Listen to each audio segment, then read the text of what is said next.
Cette année, on rêve tous d'avoir plus de clients, plus de shootings pour enfin vivre correctement de notre passion pour la photo ou la vidéo. Et c'est pour ça que je vais vous présenter la méthode la plus sous-cotée du marché. Voilà, il n'y a pas de bullshit. C'est pour ça que je l'ai appelée la méthode 20-80 qui fait référence à la loi de Pareto où je vais vous partager les 20% d'actions à mettre en place qui vont faire 80% du résultat. Pas de trucs bullshit à côté ou quoi que ce soit. Il y a juste besoin de faire ça pour aller chercher les 3-4 000 euros par mois relativement, je ne veux pas dire facilement parce qu'il y a évidemment beaucoup de travail derrière, mais sans trop se casser la tête en tout cas. Ok, c'est parti. Alors déjà, pourquoi me croire? Pourquoi croire ce mec en débardeur blanc avec son micro DJI? Parce que moi c'est Théo7, voilà, j'accompagne des photographes et des vidéastes à vivre de leur activité confortablement. J'ai moi-même utilisé ma méthode sur moi, j'ai actuellement 23 ans, le mois dernier j'ai encaissé plus de 6 300 euros, ma déclaration URSSAF à l'appui, juste à droite ou à gauche, je ne sais pas. En ce moment je vise les 10 000 euros par mois, donc je suis encore dans l'action, je règle les problèmes que je t'enseigne en direct, il n'y a pas de je sais pas quoi, vas-y fais et moi on s'en fout. Donc voilà, maintenant. Avant que je te partage cette méthode, du coup, avec les 3 étapes qui sont juste là, que je vais détailler juste après, il y a un truc important à avoir. Il faut que tu aies déjà de la matière. Avant de commencer à vouloir trouver des clients pour gagner de l'argent, il faut que tu aies de la matière. Si tu n'en as pas, ce qui est le cas de… Bon, ça dépend. On va dire c'est 50-50. La matière à montrer, pour l'acquérir, tu vas avoir besoin de faire des shootings gratuits ou des shootings d'essai. Okay, parce que si tu vas prospecter sans avoir rien derrière, le gars va dire ok, bah, pourquoi pas, tu vois, imagine tu présentes bien, tu as un bon message de prospection, il dit ok, mais tu fais quoi juste pour que je puisse me projeter? Tu vas pouvoir lui montrer rien, il va dire, il va pas te répondre, voilà. Donc shooting d'essai, shooting gratuit, pour ça c'est simple, tu vas voir tes potes, des marques locales, le petit restaurant en bas de chez toi, tu as besoin de shooting gratuit, il faut évidemment pas passer pour le gros lourdos, donc tu fais bien comprendre que ça va être rapide, que c'est pour rafraîchir ton portfolio, voilà, pour dire…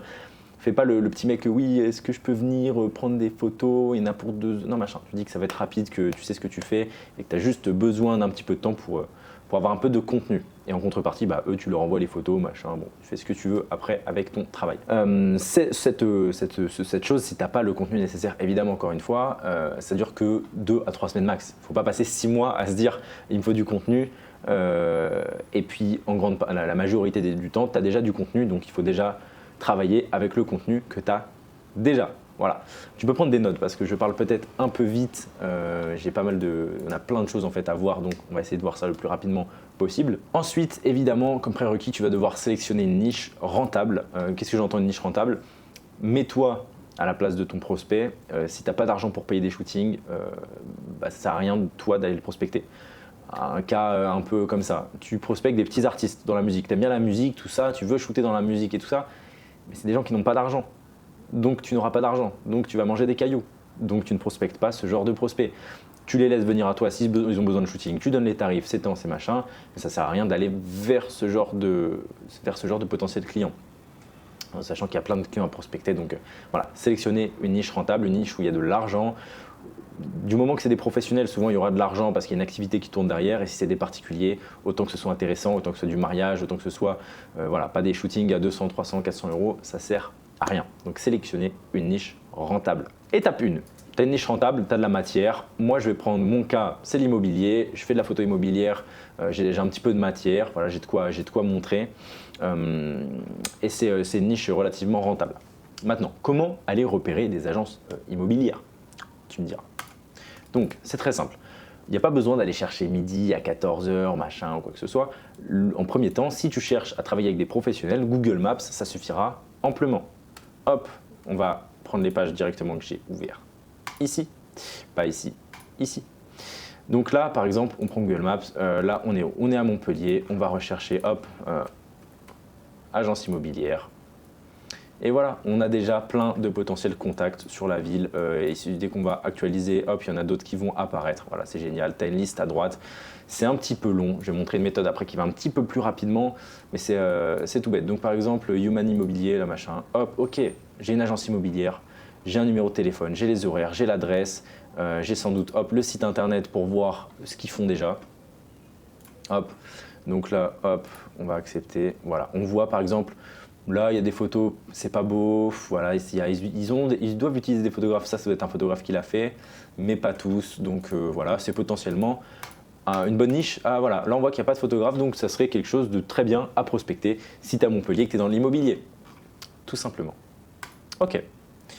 Ça marche avec plein de niches, hein. On peut aussi faire dans la même logique que les recherches Google Maps. On peut évidemment utiliser Google. Par exemple, je recherche des agences d'événementiel sur Montpellier. Donc là, on retrouve Google Maps encore une fois. Planet Océan, Free Event. Hop, là, on a une agence. Voilà, c'est une agence d'événementiel. Un vrai plaisir de collaborer avec. Hop, parfait. Donc, on a un site web. En fait, c'est vraiment des choses. Là, c'est de la banalité. C'est vraiment quelque chose de simple. C'est pas besoin de se creuser la tête. Voilà, on tombe sur une agence, voilà, une agence, tac, nous contacter. Sauf que là, tu les contactes pas pour un événement, mais pour travailler avec eux. Hop, il y a un numéro de téléphone et une adresse mail. Rien de plus simple. Rien de plus simple. Ouais, carrément, j'ai les mails qui s'ouvrent pour directement leur envoyer un mail. Voilà, c'est assez simple. Voilà. Donc, Google Maps, Google tout court. Pour les premières niches, tac, je ferme ça et je ferme ça et on revient à notre mind map. Google Maps et Google. Ensuite, on a Instagram. Alors Instagram, on ne l'utilise pas forcément pour trouver, alors on peut l'utiliser pour trouver des contacts, mais plus pour trouver les bonnes personnes. C'est-à-dire, je vais prendre un exemple. Là, j'ai une page Instagram d'ouverte. Ok, là, c'est des recherches. J'ai recherché des agences immobilières à Dubaï. Très bien. Là, on va aller sur une agence immobilière. Ok, bon, ils ont beaucoup d'abonnés, machin, pourquoi pas, ils font des posts et tout ça. Ok. Là, je vais regarder à qui est abonnée cette agence immobilière. Certainement des collaborateurs, des gens qui travaillent dans le milieu. Voilà, par exemple, on a Momar. Voilà, Mo Ostrani Aldar, ok parfait. Beaucoup moins d'abonnés, beaucoup plus abordable. Voilà, là on voit que c'est un sales manager. Donc quelqu'un de potentiellement plus accessible. Il fait un peu de création de contenu, tout ça. Voilà, là ça serait plus simple de contacter cette personne pour ensuite travailler avec les agences avec lesquelles il taffe ou pour travailler avec lui directement. On peut faire ça avec d'autres contacts et ça va vraiment être en fait Instagram, c'est un peu pour fouiner, pour fouiller. Voilà, là on a d'autres contacts, on va juste prendre la deuxième. Life coach, ok, coach de vie, pourquoi pas, c'est une autre niche, mais bon, là c'est pas forcément peut-être pertinent dans cette situation. Donc voilà, on fouille, on regarde les contacts, on regarde qui like les posts par exemple. Donc là on a des commentaires, on a des likes. Voilà, tout simplement fouiller. Instagram, c'est la même chose si je cherche pour d'autres styles de prestations en France. Si je recherche avec des clubs, par exemple, je peux aller DM les DJ. Pourquoi pas DM les DJ des clubs pour faire des prestations soit pour les DJ, soit pour qu'ils vous poussent dans les clubs.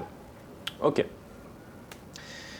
Ensuite, donc on a vu Instagram, on a vu Google Maps, on peut envoyer des messages. Du coup, Instagram, on envoie le message sur Instagram et Google Maps, Google, souvent par mail ou par téléphone.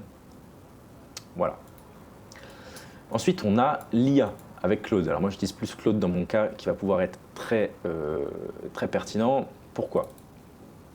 Là, si je vais sur Claude, voilà, que je lui mets à partir de Google, donne-moi un tableau avec les contacts de 20 agences immobilières du centre de Tours, avec des adresses postales, les sites internet, les notes, les nombres d'avis Google Maps et les numéros de téléphone.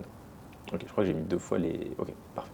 Donc là, j'ai Google Chrome qui est ouvert avec Claude Chrome. Renseignez-vous sur YouTube, il y a plein de vidéos sur Claude Chrome, comment l'utiliser. Il faut la version payante, mais c'est un très bon outil. Donc là, je lui envoie la requête. On va lui demander même, on va pouvoir le mettre, lui donner un petit peu plus de puissance pour qu'il soit un peu plus pertinent. Je lance la requête et on y reviendra un tout petit peu plus tard pour voir ce qui nous sort. Hop. Je ferme Claude et je retourne sur notre mind map. Ok. Donc on a vu Google Maps, on a vu Instagram, on va voir Claude Code. Il y a un piège important, c'est pas viser trop haut, ce qui peut te faire perdre des clients potentiels. Ce que j'appelle viser trop haut, c'est par exemple, je me lance dans l'immobilier, je vais prospecter directement des agences haut de gamme. Ça n'aurait aucun sens. Même si par miracle, grand miracle, ils t'acceptent pour faire soit un essai, soit une première prestation, ils vont pas être satisfaits du rendu et ils te recontacteront pas. Et ça peut partir en litige, ils te payent pas, bon, voilà. Donc, vise des clients que tu peux satisfaire. C'est important. Progression, palier par palier. Hop, je le mets en gras. Si tu n'as jamais fait de mariage, par exemple, tu ne vas pas facturer un mariage 3 000 euros. Même logique. Après, pour les qualifications exactes, j'en parle un peu plus dans mon accompagnement. Mais voilà globalement les 5 points à retenir. Ok, ensuite du coup on se retrouve sur l'étape de la prospection. Une fois qu'on a trouvé le contact, qu'est-ce qu'on fait concrètement? Alors, si c'est sur Instagram, évidemment on le DM sur Instagram.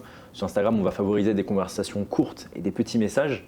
Petits messages pour avoir de la discussion un petit peu plus humaine. Le mail, même principe, mais on donne un peu plus de détails. C'est pas la même catégorie de messages qu'on envoie. Et on n'envoie pas évidemment des gros pavés comme on voit un peu partout parce que personne ne lit les gros pavés. C'est beaucoup trop long et fastidieux.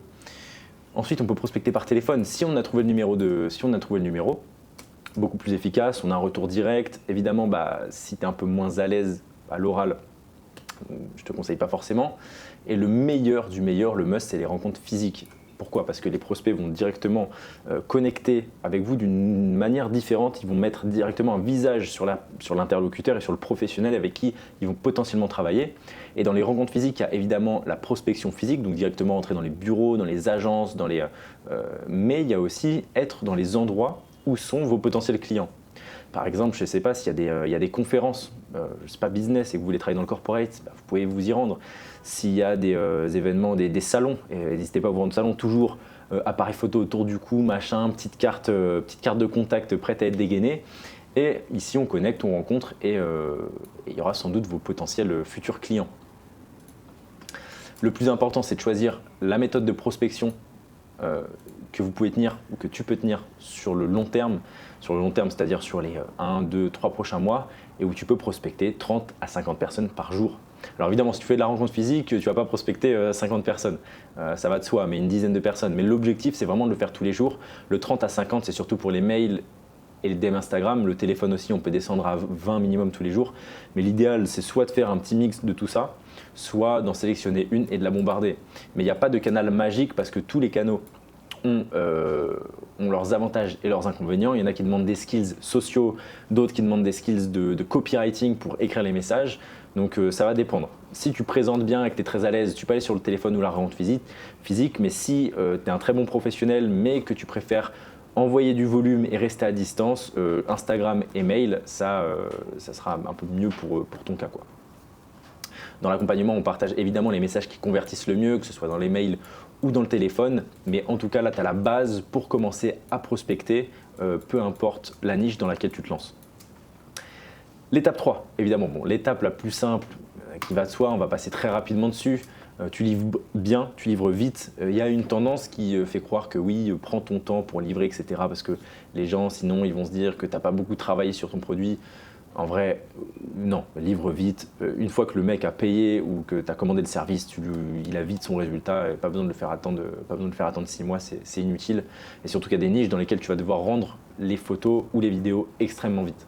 Comme dans l'événementiel, je pense à l'événementiel immobilier, le corporate aussi, c'est bien de rendre assez vite. C'est des gens qui n'ont pas forcément le temps d'attendre de 2 semaines des photos.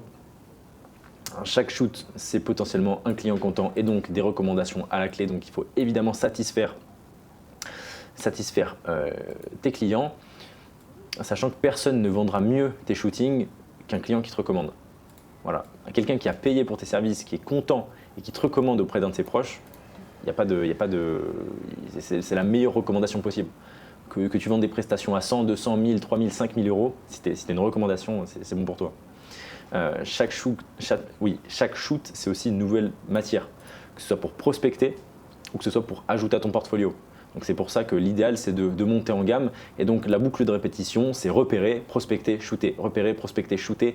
Et entre ces 3 choses, il y a juste amélioration de portfolio et le point qu'on va voir juste en dessous, qui est important, le protocole, comme les autres points, le protocole exact de livraison qui satisfait le plus les clients, je le partage évidemment aussi dans l'accompagnement.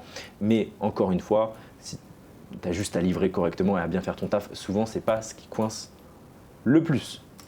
Ok, maintenant, il y a une chose que tu vas devoir impérativement faire si tu veux avoir une activité pérenne sur les prochaines années, c'est la création de contenu.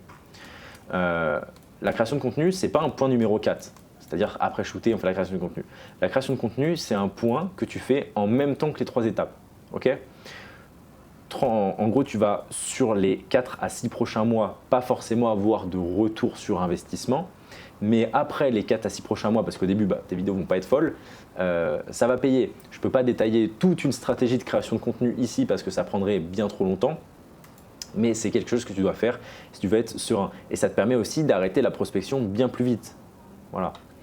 Donc, quelque chose à faire en même temps que ces 4 étapes, que ces 3 étapes. Tac, on va revenir rapidement sur Claude qui est en train de nous chercher des agences immobilières, voilà, qui est en train de faire son taf sur Google Chrome. Donc là, on voit qu'il ouvre, il est en train d'ouvrir des pages, littéralement, il ouvre des pages. Donc là, voilà, je lui ai demandé de chercher sur Tours. Donc là, il est dans le centre de Tours. Voilà, et il est en train de du coup chercher les agences immobilières et il va nous sortir un tableau ici.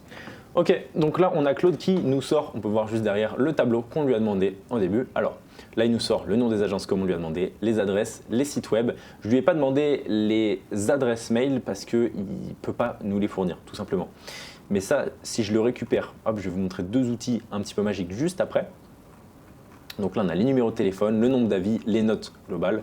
Voilà, et il nous a sorti voilà, la liste de 20. Je pourrais lui demander en fichier CSV, il a récupéré tout ça sur Google Maps. Et une fois que j'ai ça, en fait, j'ai juste à aller sur Safari, à aller sur Hunter.io, comme je suis ici, d'aller dans Bulk. Là, je peux lui donner une liste d'emails, hop, que je lui importe là. Bon, là, j'ai pas la liste email, il faudrait que je lui demande sous forme de fichier CSV.